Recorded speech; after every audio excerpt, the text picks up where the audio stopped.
उपराज्यपालांनी सिंह यांना पत्रकार परिषद घेण्यासाठी परवानगी नाकारली होती, तर संजय सिंह यांना नजरकैदेत ठेवण्यात आले।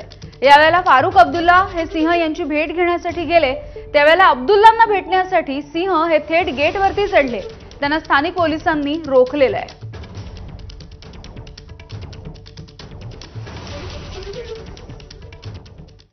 आताची ब्रेकिंग बातमी बघूया। सीपी राधाकृष्णन यांनी महाराष्ट्राच्या राज्यपाल पदाचा राजीनामा दिलाय। आताची महत्त्वाची अपडेट आपण घेतोय।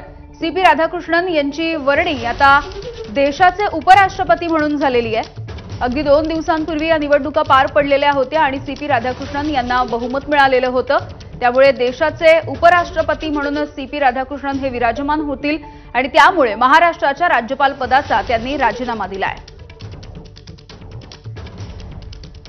तर उपराष्ट्रपतीपदी निवड झाल्याच्या नंतर त्यांना राज्यपाल पदाचा राजीनामा द्यावा लागलेला आहे। आता उपराष्ट्रपती पदाचा कार्यभार ते सांभाळणार आहेत।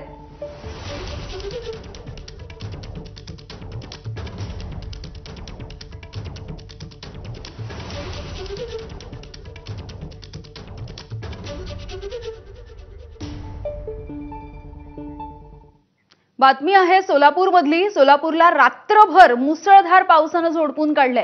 सोलापूर शहरामध्ये मागच्या 24 तासांचा विचार केला तर तब्बल 118